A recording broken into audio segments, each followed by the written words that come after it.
ha tenido mucha fuerza a partir del año 2000 y desde la década de los 90 en los Estados Unidos.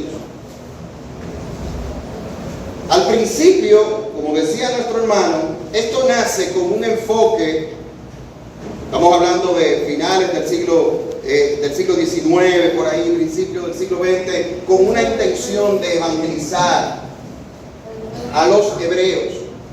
Pero obviamente eso se ha ido, eso se ha descarrilado totalmente y ahora usted ve que eso perdió su enfoque y lo que hay es una intención de judaizar a los cristianos.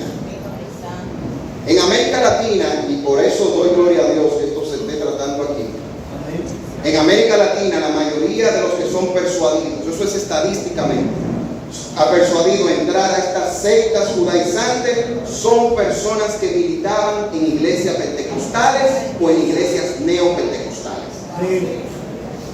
Son los que son más seducidos. Hay personas de otras denominaciones también, pero los que están siendo más seducidos en América Latina son hermanos que militan en la iglesia pentecostal. Y esto ha pasado porque han querido sustituir el estudio íntegro de la palabra de Dios, la educación cristiana,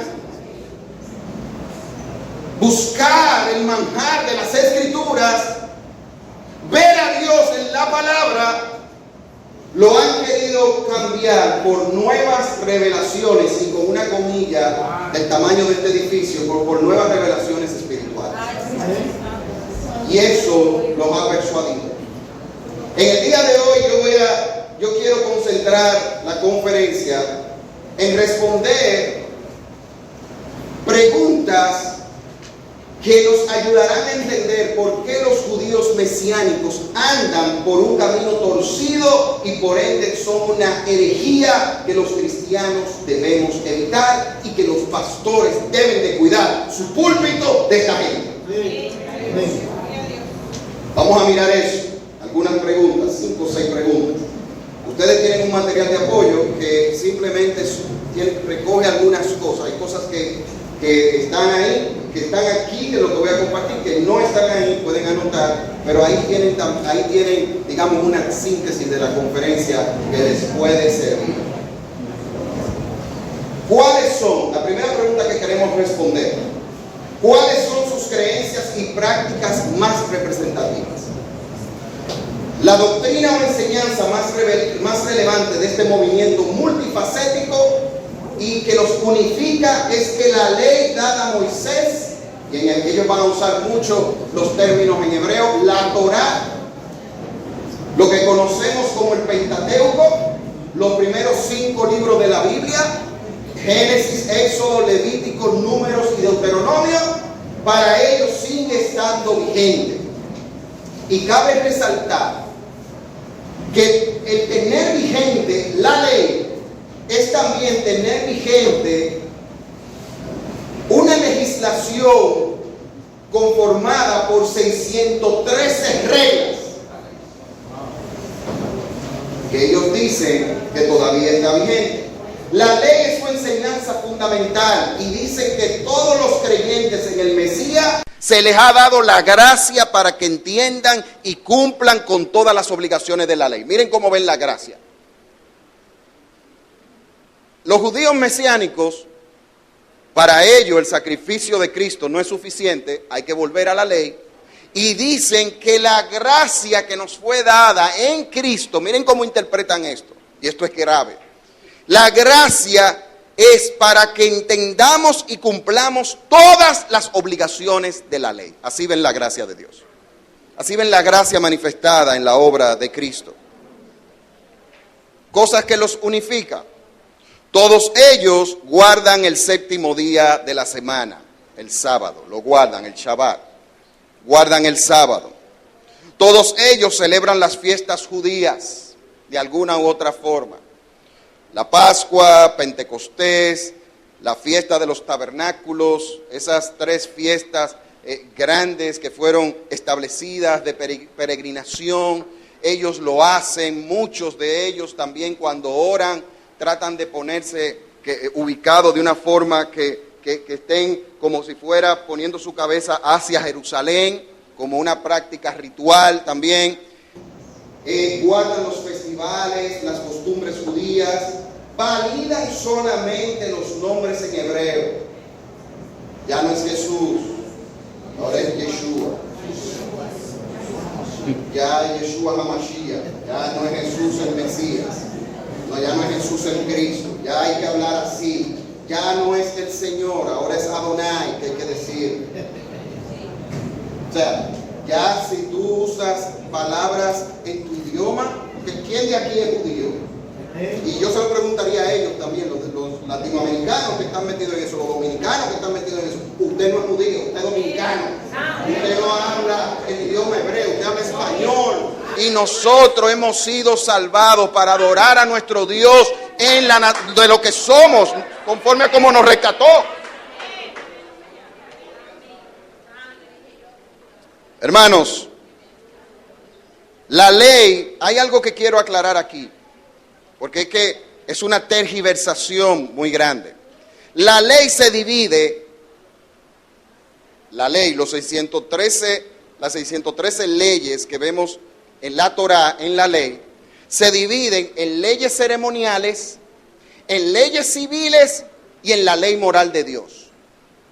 Las leyes ceremoniales, lo que eran las fiestas judías, lo que era todas estas cosas que tienen que ver con días y demás, las celebraciones como tal, que cabe resaltar que esas fiestas, cuando hablamos de los tabernáculos, la Pascua, Pentecostés, ellos dicen que son fiestas de Dios. No, eso fueron fiestas establecidas y tenían un significado. Las leyes ceremoniales, el apóstol Pablo, Colosenses capítulo 2, versículos del 16 al 17, explica el lugar que eso tiene para el creyente de hoy, para el creyente del nuevo pacto. Dice: por tanto, nadie os juzgue en comida o en bebida, en cuanto a días de fiesta, luna nueva o día de reposo, todo lo cual es sombra de lo que ha de venir, pero el cuerpo es de Cristo.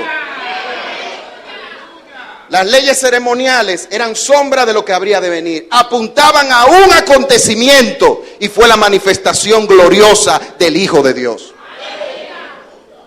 Las leyes civiles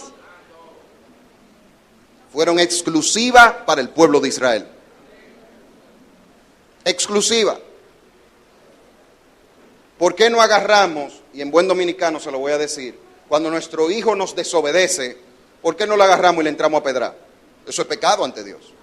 Pero en la ley estaba establecido, aunque nunca se ve que se haya materializado eso, pero la ley establecía que si un hijo era desobediente a sus padres, lo irrespetaba, podría morir apedreado. Aunque vemos en la Biblia, vuelvo y repito, que no vemos a nadie irrumpiendo esa ley, no se da eso, pero la ley lo decía, por lo menos en lo que la Biblia nos muestra. Y la que sí ha permanecido y que permea toda la Biblia es la ley moral de Dios. La ley moral de Dios contemplada en los 10 mandamientos y explicada de una manera magistral por nuestro amado Salvador. Eso permea toda la Biblia, eso sí continúa. Y eso tenemos que tenerlo pendiente respondiendo la pregunta: ¿cuáles son sus creencias y prácticas más representativas? Segunda pregunta que queremos responder en esta mañana: ¿cómo podemos responderle bíblicamente a los judíos mesiánicos? ¿Cómo? Hay un libro en la Biblia, y vamos a ver un poco, que de hecho les recomiendo a que lo lea y que lo estudie, que es muy certero para darle respuesta a esta corriente herética del judío mesianismo. Y estamos hablando de la epístola a los Gálatas. Porque Dios inspiró al apóstol Pablo precisamente para que enfrentara a los judaizantes. Y aquí queda muy claro. Si me pueden traer un poquito de agua, se lo agradezco, por favor. Aquí queda muy claro. Vamos a ver algunos versículos de Gálatas. Vaya conmigo a Gálatas. Busque su Biblia ahí. Vamos a la Biblia. Que vamos a mirar algunos, vamos a dar un paseíto por algunas cosas de Gálatas. Busque su Biblia, por favor. Vamos a mirar Gálatas capítulo 2. Gálatas capítulo 2, versículo 16. Vaya conmigo. Gálatas 2, versículo 16.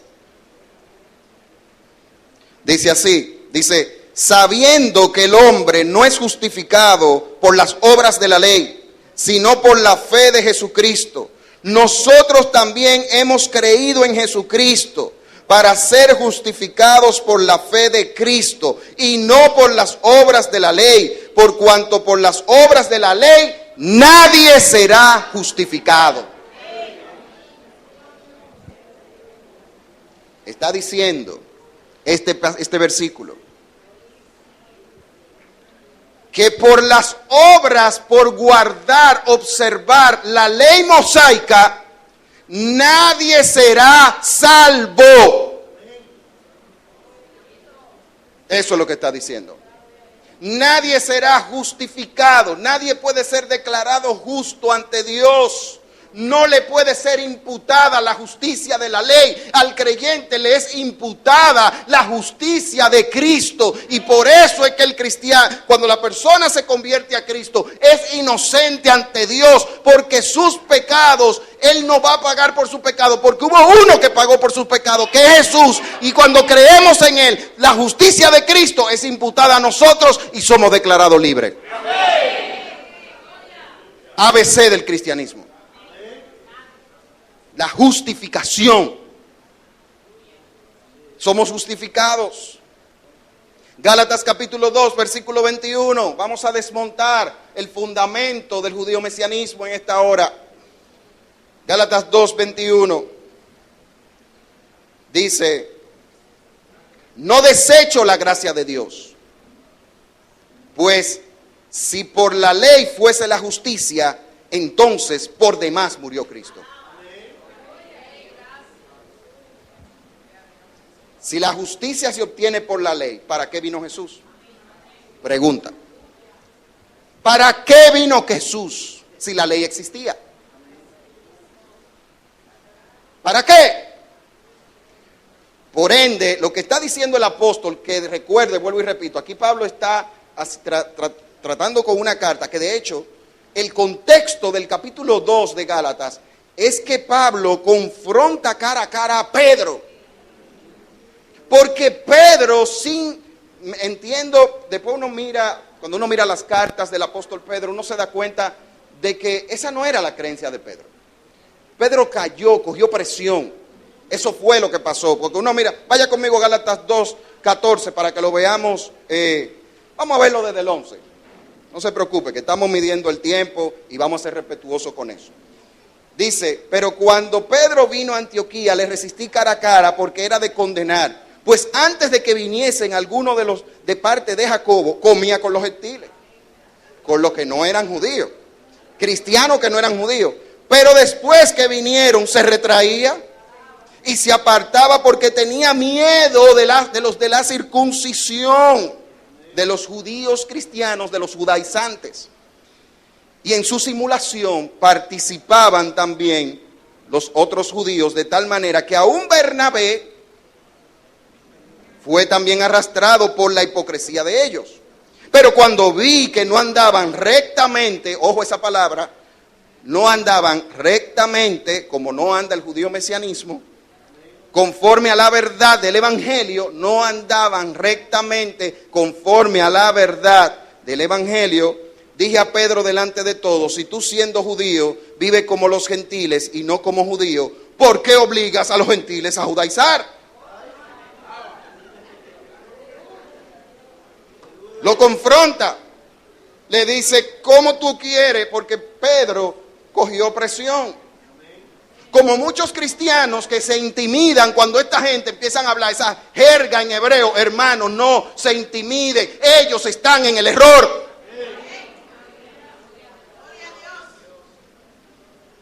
Y vemos cómo el apóstol Pedro se intimidó. Y estamos hablando de un apóstol. O sea que eso nos hace ver algo a nosotros. Si un apóstol de alguna manera fue persuadido a darle veracidad a esto, quiere decir que los pastores deben de cuidarse. Los líderes de las iglesias deben de cuidarse. Porque si un apóstol fue persuadido, aunque vuelvo y repito, no fue persuadido a nivel de convicción, sino a nivel de presión que cogió. Y Pablo lo confrontó cara a cara sobre el problema. Y le estaba diciendo, tú quieres obligar a los que no son judíos de nacimiento a que abracen el judaísmo, a judaizar. Entonces, Cristo habría muerto en vano. Vamos a Gálatas 3, versículo 11. Muchas gracias, mi hermana. Gálatas 3, 11. Vamos a seguir mirando aquí. Vaya conmigo. Y recuerde, una tareita que le ponemos es que estudie esa carta completa. No la lea nada más. Sáquele ese juguito así, como cuando uno se come una naranjita muy buena, que uno se la come así, ¿verdad? Y no sale nada. Gloria a Dios. Gálatas capítulo 3, versículo 11. Vaya conmigo. Y que por la ley ninguno se justifica para con Dios. Es evidente porque el justo por la fe vivirá. El apóstol Pablo tenía que reiterarle continuamente que la verdad de la salvación por gracia no tiene nada que ver con cumplir la ley mosaica. Solo nos basta mirar Hechos capítulo 15, y también les motivamos a que después lo puedan leer, Hechos capítulo 15, en donde se celebra el concilio de Jerusalén, la primera asamblea de la iglesia cristiana. Y su fin fue precisamente establecer con claridad que los gentiles, los no judíos de nacimiento, no están llamados a guardar las enseñanzas y tradiciones de la ley. A eso era lo que se estaba hablando ahí en Hechos capítulo 15. Gálatas capítulo 5, versículo 14. Dice así: porque toda la ley en esta sola palabra se cumple: amarás a tu prójimo como a ti mismo. Toda la ley del Antiguo Testamento. Aquí está trayendo palabras que dijo el Señor Jesús. Toda la ley del Antiguo Testamento se puede colocar en las categorías de amar a Dios y amar al prójimo. ¿Y por qué traigo el tema de amar a Dios con el tema de amar al prójimo? Porque precisamente ese fue el argumento de Cristo cuando habló en Mateo capítulo 22 del 37 al 40. ¿Qué dijo? Y le contestó: amarás al Señor tu Dios con todo tu corazón y con toda tu alma y con toda tu mente. Este es el grande y primer mandamiento. Y el segundo es semejante: amarás a tu prójimo como a ti mismo. Atención, de estos dos mandamientos depende toda la ley y los profetas. El verdadero espíritu de la ley. La ley, lo que está diciendo aquí es todo el Antiguo Testamento. Cuando usted ve en la Biblia, en el Nuevo Testamento, que se hable los profetas, la ley y los escritos, o los salmos, o la ley y los profetas, está hablando del Antiguo Testamento. Y en ese sentido, lo que está diciendo el Señor aquí, que ahora nosotros vivimos bajo la ley de Cristo. Y la ley de Cristo no es hipócrita. Y la ley de Cristo no es ritualista. Y la ley de Cristo se fundamenta en el amor a Dios. Y ese amor a Dios tiene que verse en el amor al prójimo. Por ende, nosotros vivimos por estándares morales mayor que el judaísmo. Porque uno de los argumentos que me han dicho a mí algunas personas cuando hablamos de estos temas: pues entonces la gente va a vivir como los chivos sin ley. Eso no es lo que enseña la palabra de Dios. Eso no es lo que enseña el Evangelio.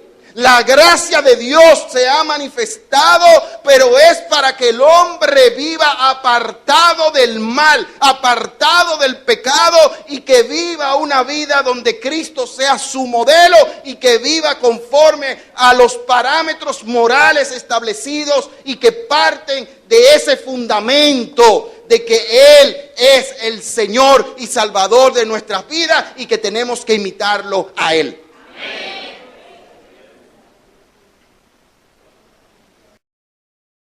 Ya no es algo ritual. De hecho, si en la ley no se miraba mucho la parte de aquí de la mente.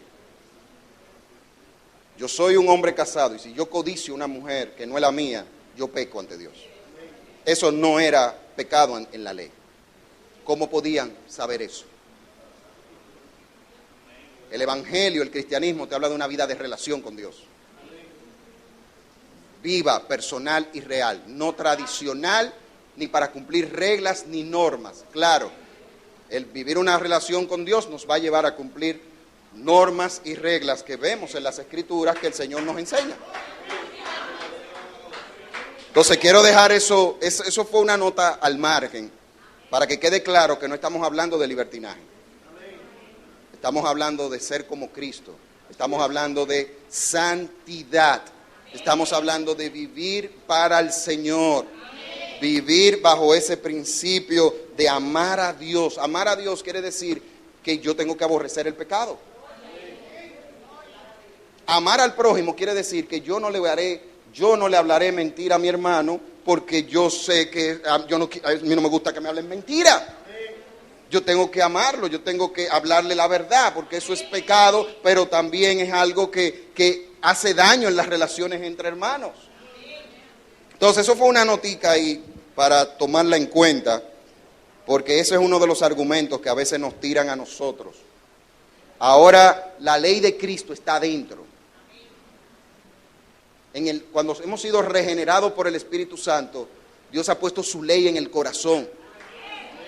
Ya es una vida, ya no en buen dominicano, no una apariencia, ya no es un asunto de una pantalla, es un asunto de una vida real para Dios. Eso nos lleva, y muchas cosas pudiéramos decir, porque el tema es sumamente amplio realmente, pero vamos a la tercera pregunta. ¿Cuáles doctrinas fundamentales de la fe cristiana atacan los judaizantes? De manera directa. No creen en la deidad de Cristo. Ellos no creen en la deidad de Cristo. Sépalo bien. Podrían aparecer algunos que están coqueteando con el judío mesianismo, donde ellos dicen, no, creemos que Jesús es el Hijo de Dios, que si yo qué, que si yo cuánto. Pero el judaísmo mesiánico no cree en la deidad de Cristo. O sea, no cree en la doctrina, lo que se va a explicar aquí en una de las conferencias. No creen eso. No cree en la encarnación, no cree que Cristo cuando estuvo en la tierra era Dios hecho hombre, y lo dejo ahí porque ahorita ustedes lo van a escuchar mejor esa parte, pero el judaísmo mesiánico no cree en eso. Para ellos, en definitiva, la ley de Moisés es la base de la salvación, o sea, creen en que la salvación es por obras. La gracia, como ellos hacen una mezcla entre seguir a Cristo y volver al judaísmo, la gracia para ellos, vuelvo y repito, se entiende, la gracia es para que el que sigue al Mesías, a Yeshua, como ellos les gusta decir, entiendan y cumplan que todas las obligaciones de la ley. Ese es el punto.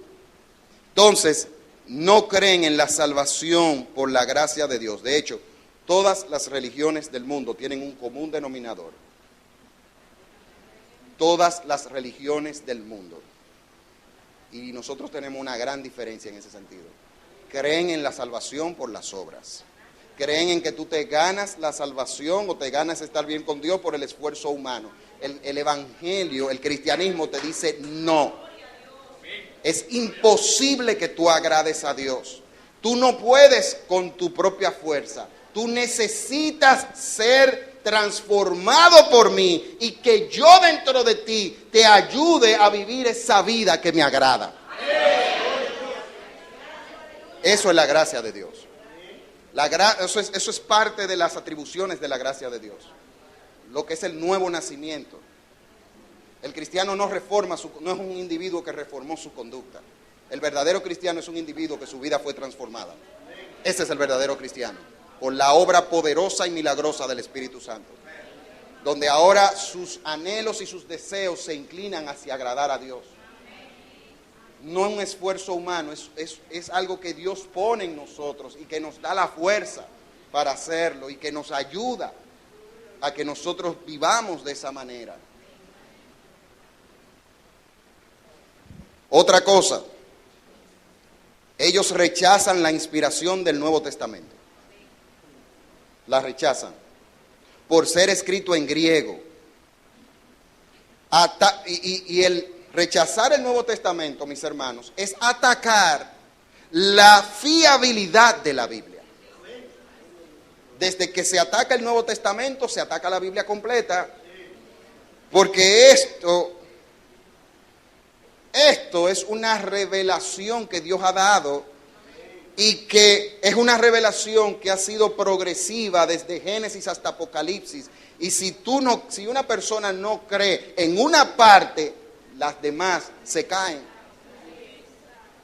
Se cae todo. La confiabilidad de las Escrituras es algo que estas personas niegan y se han inventado, y lo puedo decir tajantemente, se han inventado, porque eso no existe, se han inventado de que hubo un Nuevo Testamento en hebreo, a quien muchos de ellos le llaman el Código Real. La fe cristiana es una fe histórica. La fe cristiana tiene más de 2000 años de existencia y por ende ha registrado su legado y ha registrado su accionar en la historia. Y en la historia del cristianismo tal cosa no ha existido. Ese invento del Código Real de un Nuevo Testamento en hebreo son Biblias de estos tiempos que la han escrito, Nuevo Testamento de estos tiempos, de tiempos modernos que lo han puesto en hebreo. Y gloria a Dios, eso no está mal, sobre todo para alcanzar a los judíos que vengan a la fe, eso no está mal, pero decir que el Nuevo Testamento verdadero se escribió en hebreo es una falacia de marca mayor. No existe registro de eso en la historia de la iglesia. Para nosotros los creyentes es muy importante ver el desarrollo del cristianismo en la historia, no para poner la historia ni la tradición por encima de las Escrituras, que ese ha sido un problema del catolicismo romano. La infalible es la Biblia. Ahora bien, la historia nos permite ver el desarrollo de la iglesia, nos permite ver errores que la iglesia cometió en el pasado también, para nosotros no volverlo a hacer y demás. Pero el punto aquí enfocado es que no existe tal cosa como un Nuevo Testamento en hebreo. Eso es falso de toda falsedad. Ellos no creen en la doctrina de la Trinidad de Dios. La Trinidad de Dios, hermano, es una doctrina fundamental del pueblo de Dios. La Trinidad de Dios es una doctrina fundamental de la fe cristiana, que se entiende por la revelación que Dios mismo ha dado de eso. Un Dios, estamos hablando de 3 personas que subsisten en un solo Dios. Eso es una doctrina bíblica, que usted me dirá, bueno, con la lógica es difícil de entender. Se entiende por la revelación, se entiende por la lógica de la revelación de Dios. No creen en el nacimiento virginal de Cristo. No creen en eso. Rechazan la doctrina del pecado original. Rechazan de que el hombre nace con un problema, que es el pecado. Rechazan eso. Vamos a responder la cuarta pregunta.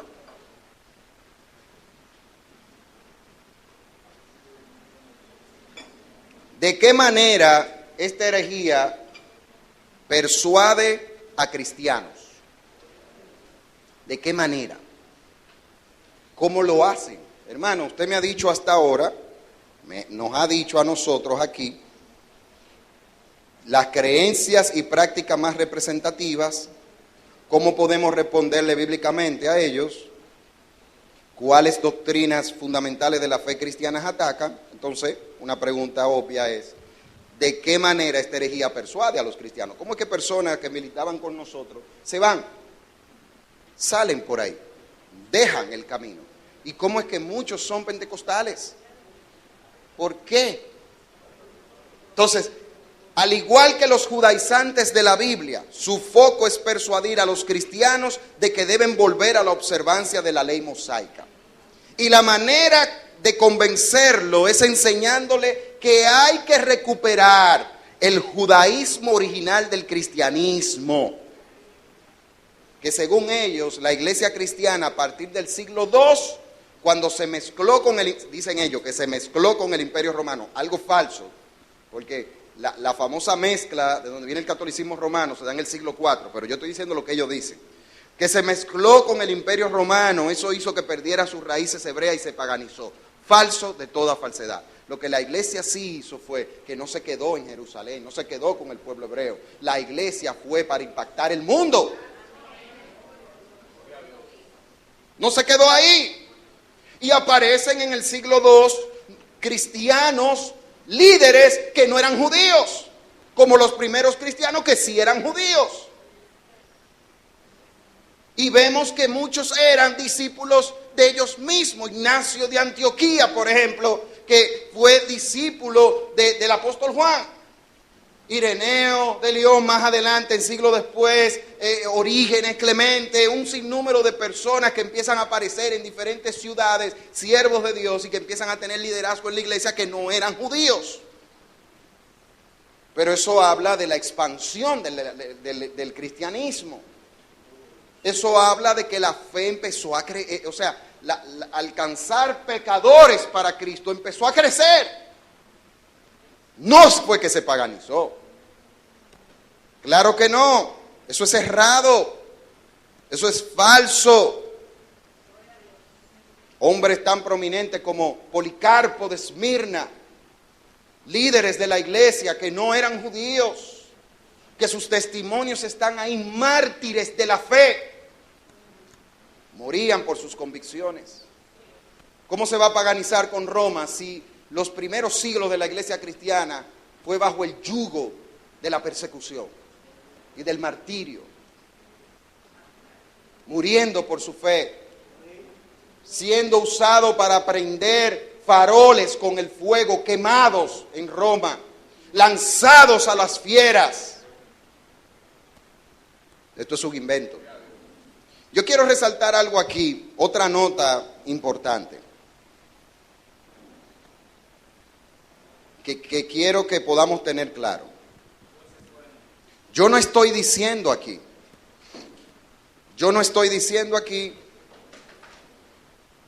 que no sea importante nosotros tener conocimiento de la cultura hebrea. No estoy diciendo que no sea importante eso.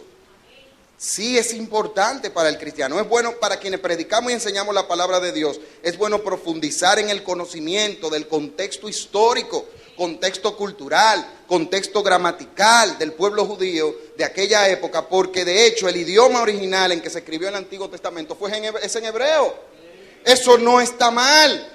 Pero ¿para qué? Para nosotros poder entender, enseñar y aplicar mejor la palabra de Dios. No para irnos al judaísmo. O sea, Jesús, hay que tomar en cuenta la cultura hebrea a la hora de estudiar la palabra. No odiamos a los judíos, como a veces se nos ha querido decir, porque esa gente toman una actitud que parecen a aquellos de la agenda progres, que si tú dices algo en contra de ellos, ya que tú lo odias. Ya con ellos es así que están. Se lo digo, pues yo he tenido debates con personas de esta línea. No, porque ustedes odian a los judíos. ¿Quién dijo? pero amamos al judío, como amamos al haitiano, como amamos al dominicano, como amamos al chino, como amamos a toda persona. Es muy claro que las iglesias y las personas que caen en esto, escuche esto bien, hermano, es muy claro que las personas e iglesias que caen en esto, al igual que aquellos que apostatan de la fe hacia cualquier otra corriente herética, lo hacen porque para ellos la revelación bíblica tal y como nos ha sido entregada por Dios no le es suficiente. Ese es el problema. Para ellos la Biblia no es suficiente. Quieren elevar, están más detrás que las Escrituras, andan buscando nuevas revelaciones sobrenaturales. Más que las Escrituras, ahora quieren elevar sus conciencias por medio de supuestos códigos secretos de la Biblia que llevan a niveles superiores de iluminación. Mire, cuando una gente le venga a usted, no, porque los códigos, que si yo qué, le está hablando un disparate. Perdóneme el término, pero es real. No, que la Biblia hay que entenderla por unos códigos. ¿Qué código ni código? La palabra de Dios está revelada. Lo que necesitamos es tener comunión con Dios para entenderla. Dije, ¿qué código? ¿Qué es eso?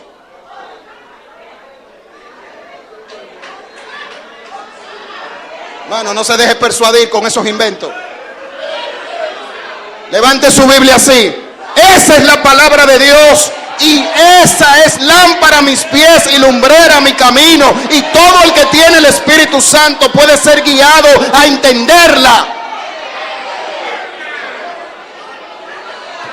Estos temas de código, que si yo cuánto, eso es una cosa increíble.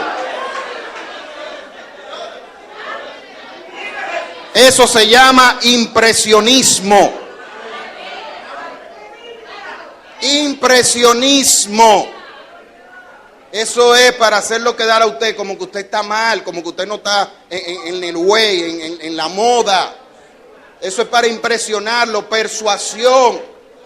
La palabra de Dios debe de ser estudiada. Usted sabe cómo podemos entender bien las Escrituras cuando la estudiamos, tomando en cuenta esas reglas que nosotros tenemos importantes para estudiar, mirando su contexto histórico, su contexto gramatical, su contexto cultural.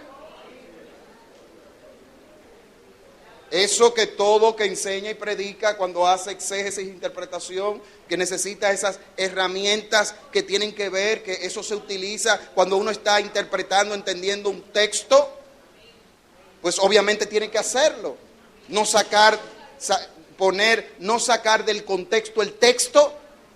Muchas cosas pudiéramos hablar de eso, pero simplemente es una pincelada.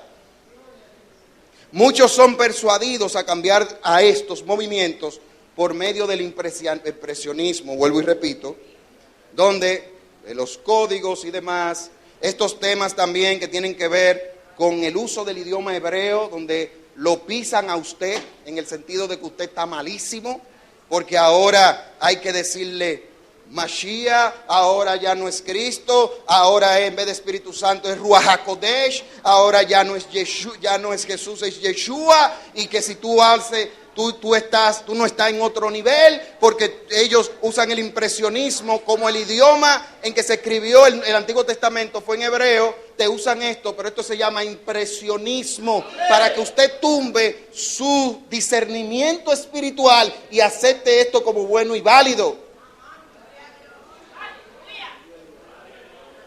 Otra nota al margen. Si usted quiere llamarle a Jesús Yeshua, bien, pero yo no estoy en pecado cuando le digo Jesús. Yo hablo español, yo soy dominicano, y la palabra tiene traducciones. No, porque a él nunca se le dijo Jesús, se le dijo Yeshua. Claro que nunca se le dijo Jesús porque en un contexto hebreo. Pero la fe cristiana no se limita a los judíos, trascendió.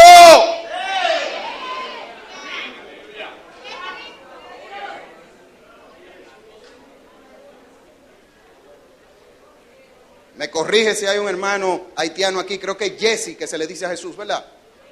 Jesse, en creol, ¿cuál es el problema? ¿Cuál es el problema? Mis hermanos en Cristo, Jesús no solo vino para salvar a los judíos, Jesús vino para salvar a todo aquel que cree. ¿Qué dice Juan capítulo 1, versículo del 11 al 13? A los suyos vino y a los suyos no lo recibieron, mas a todos los que le recibieron, a los que creen en su nombre, le ha dado la potestad de ser hechos hijos de Dios, los cuales no son engendrados de sangre, ni de voluntad de carne, ni de voluntad de varón, sino de Dios. El cristianismo trasciende etnias y culturas. Hoy por hoy es la fe más grande en el mundo, diversificada en diferentes formas, denominaciones, pero es a nivel la persona de Jesús, es la persona más popular que ha existido. ¿Pero por qué? Se quedó ahí, porque salió. Y es lo que Pablo explica en Gálatas: no pretendamos judaizar a los judíos. Si una persona es judía de verdad, no que se lo voy a decir en dominicano, que se guilla de judío. Si usted es un judío de verdad y quiere guardar a nivel cultural tradiciones de su pueblo, eso no está mal. A nivel cultural, dándole su lugar. Si usted es un judío de verdad, no lo que se inventan que son judíos, porque ahora todo ellos dicen que son judíos de verdad. Dicen que Latinoamérica, todos los latinoamericanos se han inventado un sinnúmero de cosas. Y de hecho, hay algunos que son fuertes, que dicen que si tú no tienes ascendencia de judío, tú no te salvas, nunca te vas a salvar. No todos, pero hay algunos que dicen eso. Entonces, en esta parte, hermanos, nosotros tenemos que tener eso muy claro.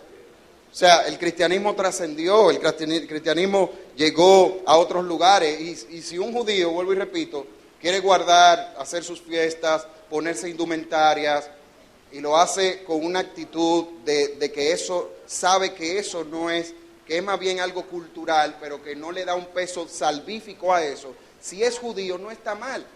Hay cosas que los dominicanos celebramos que los colombianos no celebran. Y ni los venezolanos, porque no son parte de su país. Eso es cultura, claro, siempre y cuando que lo cultural no afecte, porque no celebramos carnaval, que es cultural, es una fiesta pagana, es una fiesta carnal. Pero eso es lo que me refiero. Dios nos escucha en cualquier idioma. Voy a acelerar aquí porque veo que el tiempo lo tengo ya arriba, ¿verdad? Número 5. Aquí solo voy a dar pinceladas en la pregunta 5, que creo que no la puedo dejar, porque esto se está dando mucho también. ¿Cuál es la relación entre los judíos mesiánicos y la cábala? Ese otro punto también.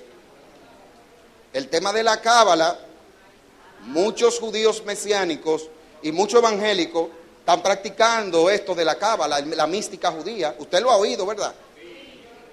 Entonces, existen judíos mesiánicos que están en esto, no todos, tenemos que ser justos. Hay judíos mesiánicos que dicen, no, eso es malo. Pero hay judíos mesiánicos que sí practican lo de la cábala.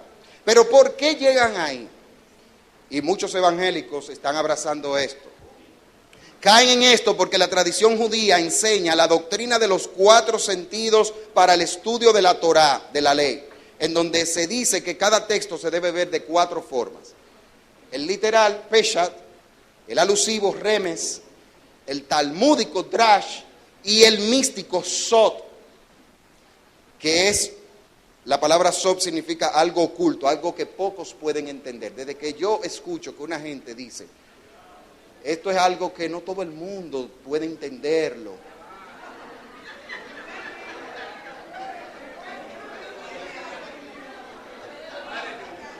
La herejía está al doblar de la esquina. Desde que yo escucho eso, no, porque es que ustedes no me entienden, porque es que... Alguien mencionó un nombre, ese es un nombre que va por esa línea de falsedad realmente.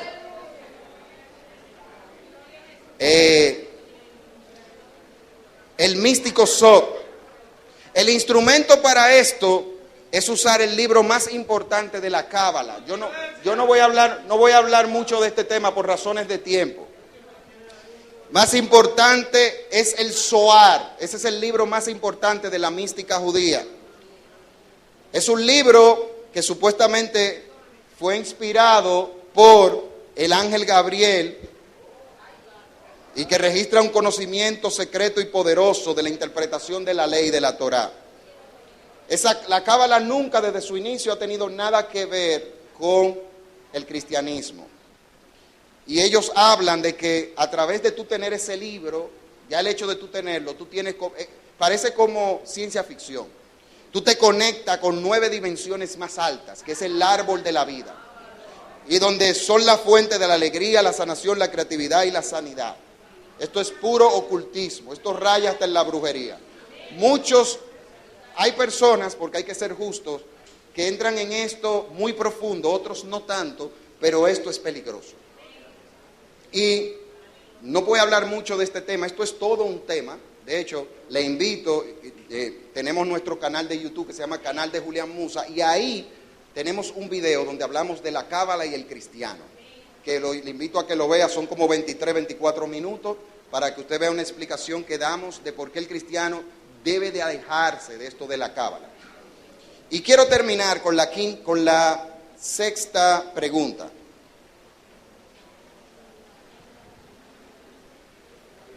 Ya en los 15 minutos que me quedan, ¿verdad? 15 minutos me quedan ya para terminar, ¿verdad que sí? ¿Cuánto me quedan, pastor? Dígame a ver, quiero ser respetuoso. 10, ok. Mire, con toda confianza, cuando me queden 2, hágame una seña. Vamos a respetar el tiempo de su actividad, ¿ok?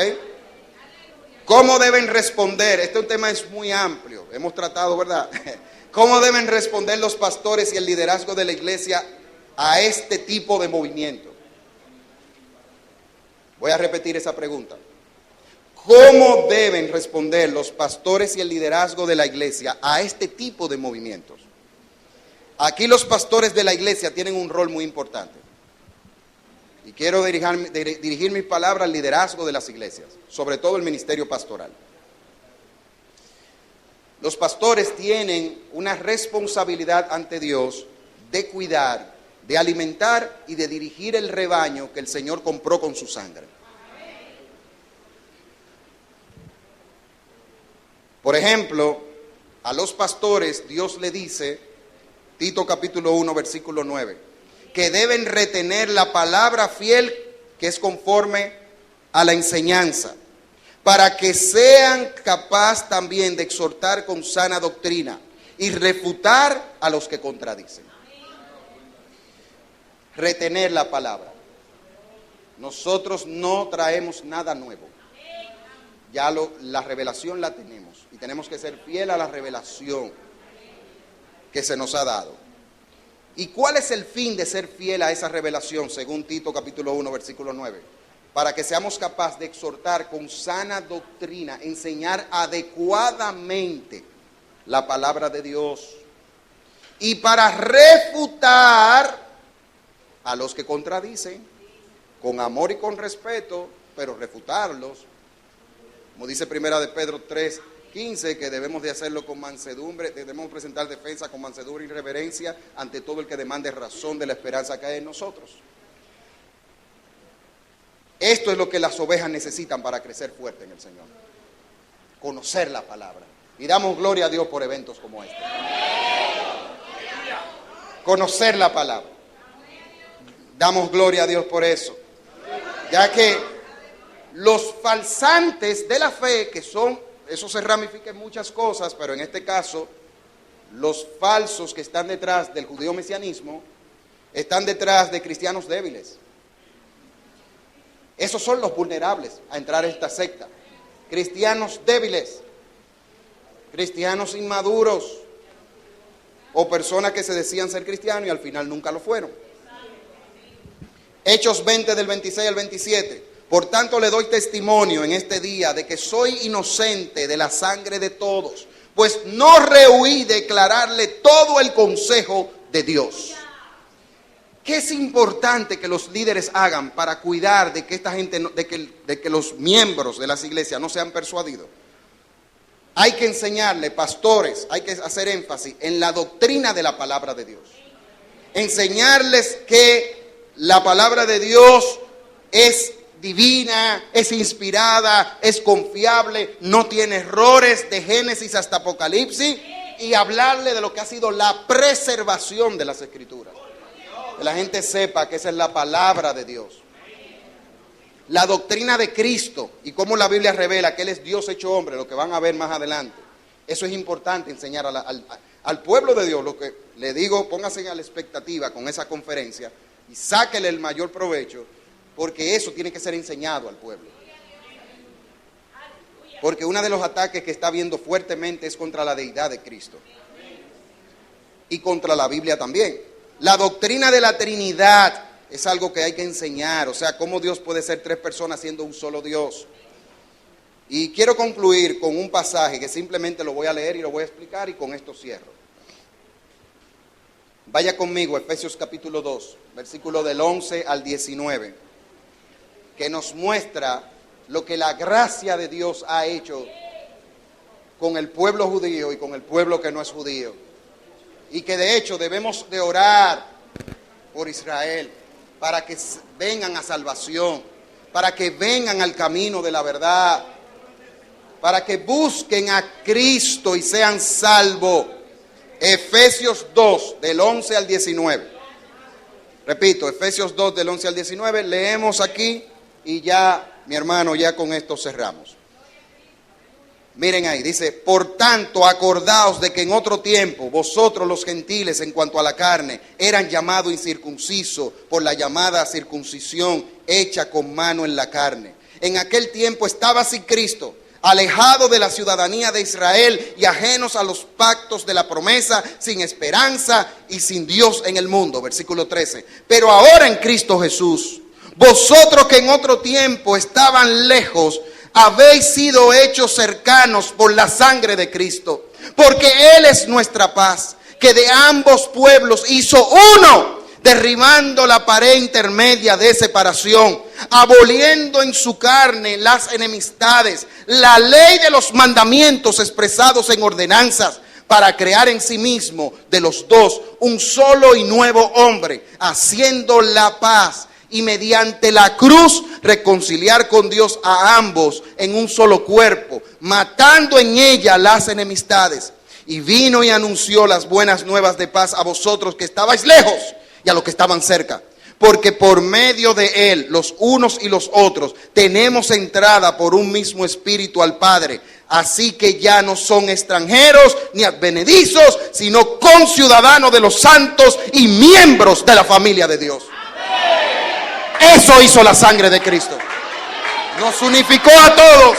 No somos, ya no hay que ser judío, chino. No, somos un pueblo lavado por la sangre del Señor. Dios les bendiga, Dios nos guarde y que el Señor nos ayude a llevar esta verdad y ayudar a muchos. Un gran abrazo a todos. Bendiciones.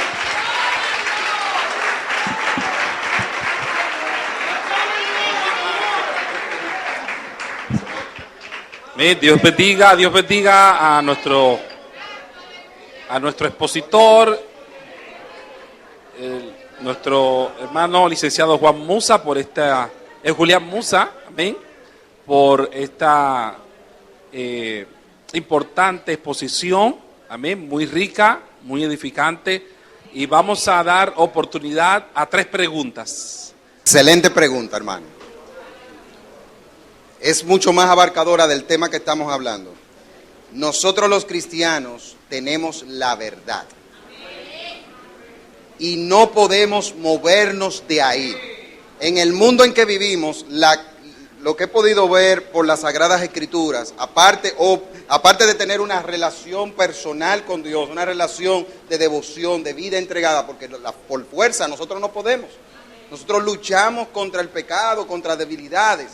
Pero el tener al Señor, vivir una vida de integridad con Dios y entender que la verdad es lo que ha sido revelado aquí, es lo que no nos va a mover ante las presiones que vamos a recibir. tanto de adentro, que involucra el judío-mesianismo, que es un ataque de adentro, como los ataques de afuera, con la agenda progres, con todo esto de la ideología de género y otros temas que ustedes saben que se están dando por la cultura posmoderna que vivimos. Entonces, la clave es cimentarnos en la verdad. Estamos en la verdad y todo lo que no se conforme a esto tenemos que ser radical y decir que es mentira, porque la verdad es Cristo y la exposición de esa verdad ha sido revelada en este libro. Siguiente pregunta. Sí, mi hermano.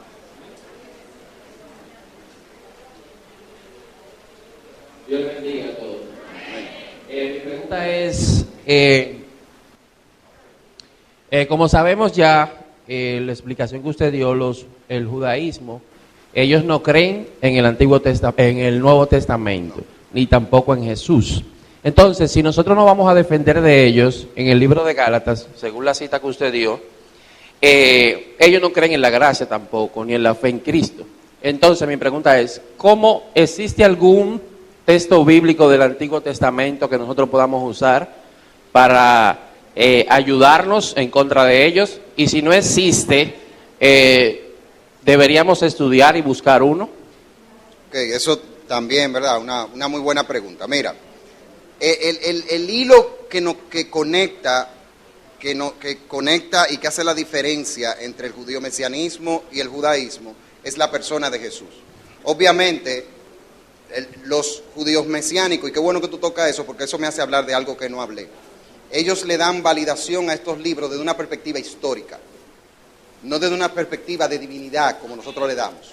Entonces, en ese sentido, nosotros, el Nuevo Testamento, por ejemplo, los evangelios que hablan de Jesús, es nosotros hablarle de que tú no puedes, o sea, si vas a utilizar los evangelios como un libro para hablar de la existencia de Jesús y quita lo divino, la parte divina, está cerrado, porque Jesús mismo habló de su divinidad muchísimas veces.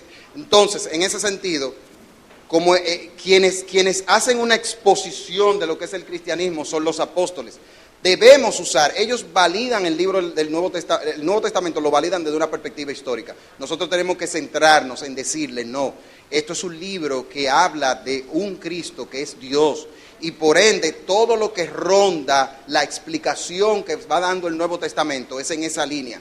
Uno de los graves peligros que existe es el tema de quitar la divinidad de Cristo, porque si quitas la divinidad de Cristo, se quita lo que es la obra de salvación. Lo que le da peso a la salvación en Cristo es que Él era Dios. Si quitamos eso, la salvación no tiene sentido. Entonces, sí podemos usar el libro de los Gálatas, porque ellos le dan un matiz un poco diferente a nosotros, pero ellos lo usan. Entonces, debemos de utilizarlo. Si nos vamos al Antiguo Testamento, el Antiguo Testamento, desde sus libros van hablando, los profetas hablaron de la gracia que iba a ser manifestada.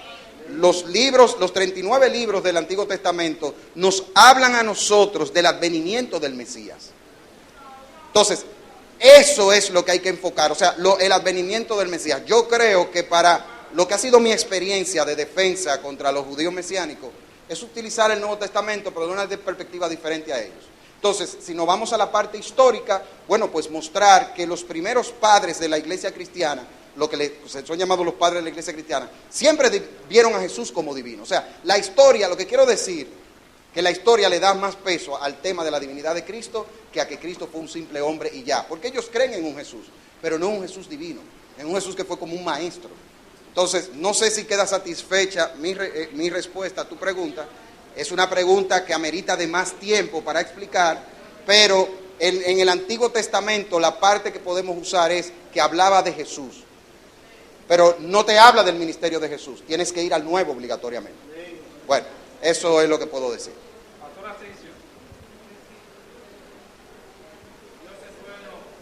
Amén. Así Bien. es. Bien, Dios le bendiga. Amén. Excelente respuesta, maestro. Gloria a Dios. Verdaderamente, si me permite aportar un poquito acá, no hay una mejor respuesta que el mismo Antiguo Testamento. Desde Génesis hasta los profetas menores, todos son sombra de Jesús. Así es. Todos. El Nuevo Testamento es el cumplimiento. Y en el mismo Nuevo Testamento hay referencias bíblicas del Antiguo Testamento que le dan un fuerte apoyo a lo que es la gracia y la obra de Jesús en el Nuevo Testamento. Ahora bien, voy a mi pregunta, que es la oportunidad. Quiero solamente decir, eso que le acaba de decir refuerza más la pregunta. Gracias, hermano. Sí, a la orden. Bien, escuchando, ministro, su exposición, escuché que habló de la cábala. Y yo sé que hay una gran cantidad de personas que ni siquiera tienen idea de qué es la cábala. Pero, ¿puede usted hacer algunas señalaciones de cómo se ha ido filtrando ese tipo de enseñanzas que muestra, por ejemplo, la cábala y el ocultismo dentro del mismo pueblo evangélico? O sea, ¿puede dar usted ejemplo de algunas enseñanzas populares o formas de enseñanza que se han ido filtrando a nuestro pueblo? Es la pregunta. Sí, eso es todo un tema, honestamente, es todo un tema, pero cuando ustedes oigan, por ejemplo, los predicadores que utilizan, pastores también, y es lamentable que hayan púlpitos que se le dé a personas así, estén hablando de que uno va a un nivel superior de conciencia. Eso tiene que ver con el cabalismo. Que uno va a mundos superiores. Eso tiene que ver con el cabalismo. Cuando te hablan de que no, el cristianismo lo que es una religión más y que hay un camino de felicidad total, pero sacándote lo que es el cristianismo como tal, pero utilizando las jergas de nosotros como cristianos, ahí puede haber evidencia. O sea, mi hermano, es un tema un poquito, es amplio, porque es todo un tema, pero solamente me basto en decir esta parte de cómo nosotros podemos darnos cuenta que el cabalismo puede estar vinculado. Cuando te hablan de que tú puedes tener un mejor entendimiento buscando el libro del Zohar, cuando te mencionan ese libro del Zohar, eso tiene que ver con la cábala. Y yo les invito, de verdad, que puedan ir a mi canal de YouTube, que yo trato un tema, ese tema yo lo trato ahí, que lo puedan ver, porque eso es todo un tema, una exposición completa. Así que, me disculpa, hermano, por razones de tiempo, tengo la presión. Bien, ahora sí, Dios bendiga a nuestro hermano Julián Murza.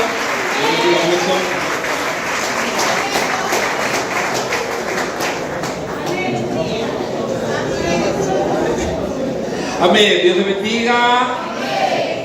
Aleluya. Bien, pues también recuerde que los congresos son una chispa para que usted entonces investigue. Amén, para que usted investigue y que entiendan que la cábala no es lo que hablamos, no, que hay una cábala que dice, no, se está refiriendo a una corriente de pensamiento judía, como un esoterismo, una nueva era, pero que viene de Israel, viene de los judíos. Amén. Y ahí usted investiga y profundiza ese tema. Pero qué bueno, ¿verdad? En el nombre del Señor.